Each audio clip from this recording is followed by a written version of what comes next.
Voici les 4 principales informations économiques marocaines du mardi 9 janvier 2024. Le recrutement au Maroc semble repartir après une baisse en 2022.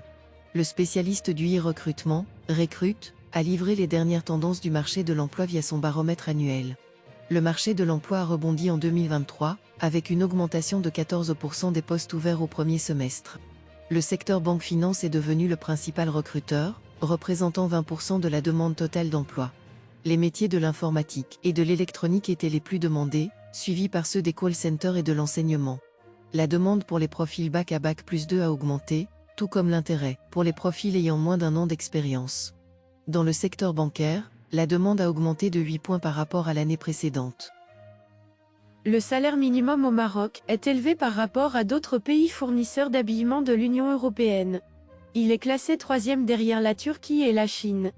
Le SMIC mensuel au Maroc est 3 fois plus élevé que celui du Bangladesh ou du Pakistan, 5 fois plus élevé que celui du Myanmar et 50% supérieur à celui de la Tunisie.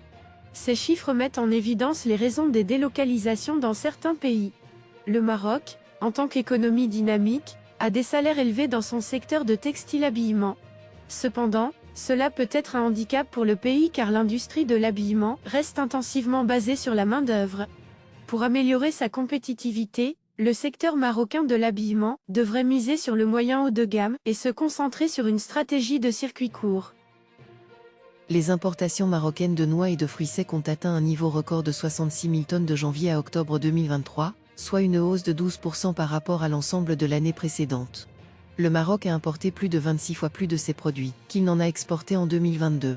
Cette tendance s'explique par une augmentation des importations entre 2018 et 2021, suivie d'une légère réduction en 2022 due au ralentissement de l'économie mondiale. Les noix de cajou et les pruneaux ont enregistré une forte croissance des importations, tandis que les États-Unis restent le principal fournisseur d'amandes et de noix, mais perdent du terrain face à la concurrence chinoise et chilienne. La structure des importations de raisins secs évolue également, avec l'Inde, la Turquie, l'Ouzbékistan et l'Iran représentant la majorité des approvisionnements du Maroc. D'autres produits tels que les pistaches, les pruneaux, les noisettes, les abricots secs et les noix du Brésil sont également en croissance. La Farge Holcim Maroc et l'université Mohamed VI Polytechnique ont conclu un accord de coopération visant à promouvoir la recherche et le développement dans le domaine de la construction. Ce partenariat a pour objectif de développer des techniques et des solutions innovantes, notamment dans la réduction de l'empreinte carbone de l'industrie de la construction. Il vise également à adapter les programmes de formation aux exigences spécifiques du secteur. L'accord reflète l'engagement des deux parties en faveur de la construction durable et de l'innovation au service de l'environnement. C'est la fin de notre bulletin d'information. Retrouvez-nous tous les jours pour d'autres actualités économiques.